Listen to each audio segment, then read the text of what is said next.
கர்த்தருக்குள் அன்பானவர்களே, அனுதினமும் கிறிஸ்துவுடன் தியான வேளைக்கு உங்களை அன்புடன் அழைக்கிறோம். இன்றைய தியானத்திற்கான வேத வாசிப்பு 2 தீமோத்தேயு 4ஆம் அதிகாரம் வசனங்கள் 1 முதல் 8 வரை. தியானத்தின் தலைப்பு: நல்ல போராட்டம். நல்ல போராட்டத்தை போராடினேன், ஓட்டத்தை முடித்தேன், விசுவாசத்தை காத்து கொண்டேன். 2 தீமோத்தேயு 4ஆம் அதிகாரம் வசனம் 7. பலவித நெருக்கங்கள் தேசத்திலும் தனிப்பட்ட வாழ்விலும் நேரிட்டிருக்கிற இந்த காலப்பகுதியில் எப்போது இந்த போராட்டம் நீங்கி நிம்மதியோடு வாழுவேன் என்று ஏக்க பெருமூச்சு விடுவோர் பலர். இந்த உலக போராட்டம் இன்று இருக்கும், நாளை மாறும், பின்னர் வேறொன்று வரும். ஆனால் நாம் வேறொரு போராட்டத்தில் இருக்கிறோம் என்பதை இந்த உலக போராட்டம் மறக்க செய்து விடுகிறதே நமக்கு இருக்கும் ஆபத்து. நாம் இவ்வுலகையே ஜெயிக்க வேண்டியவர்கள். ஆண்டவருடைய நாமத்தின் நிமித்தம் போராட அழைக்கப்பட்டவர்கள்.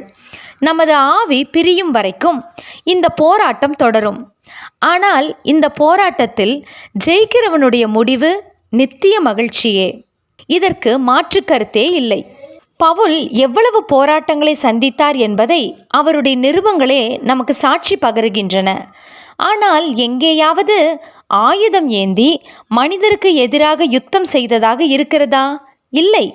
மாம்சமும் இரத்தமும் உள்ள மனிதருடன் அல்ல, மாறாக அந்தகாரத்தின் லோகாதிபதிகளோடும் வான மண்டலத்தில் உள்ள சகல பொல்லாத ஆவிகளின் சேனைகளோடுமே நமக்கு போராட்டம் உண்டு என்று பவுல் தனது அனுபவத்தையே எபேசியருக்கு எழுதுகிறார். தீமோத்தேயுவுக்கு எழுதிய 2ஆம் நிருபத்திலே நல்ல போராட்டத்தை போராடினேன், ஓட்டத்தை முடித்தேன் என்று மாத்திரமல்ல, விசுவாசத்தை காத்து கொண்டேன் என்றும் குறிப்பிட்டுள்ளார். ஆக இந்த உலகமும் நமது சத்துருவும் நம்மை விசுவாசத்திலிருந்து வீழ்த்தி போடவே வகை பார்த்து நம்முடன் போராடுகின்றன என்பதை நாம் உணருவோமாக. ஆண்டவர் தமது இறுதி ஜெப நேரத்திலே கெத்சமனே தோட்டத்தில் ஜெபித்த போது, பிதாவே, உமக்கு சித்தமானால் இந்த பாத்திரம் என்னை விட்டு நீங்கும்படி செய்யும் என்று ஜெபித்தார். அதை கேட்டு நிச்சயம் பிசாசு சிரித்திருப்பான். ஆனால் ஆண்டவரோ, ஆனாலும் உம்முடைய சித்தப்படியே ஆகக்கடவது என்று தம்மை அர்ப்பணித்த போது அங்கேயே இயேசு தமது முதல் வெற்றியை நிலைநாட்டினார்.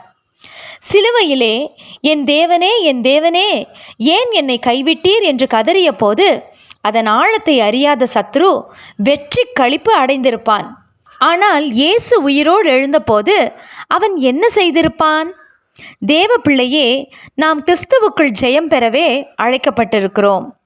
ஆகவே உலகம் கொண்டு வரும் எந்த ஒரு போராட்டத்தையும் கண்டு கலங்காமல் கர்த்தருக்காக யாவையும் ஜெயிக்க வேண்டுமென்ற நோக்கத்தோடு நாம் மனந்தளராமல் ஓடுவோமாக. ஜெபம் செய்வோமா? அன்பின் தேவனே, நான் கிறிஸ்துவுக்குள் நல்ல போராட்டம் போராடி உலகத்தையும் சத்துருவையும் ஜெயமெடுக்க என்னை பலப்படுத்தும். ஆமேன்.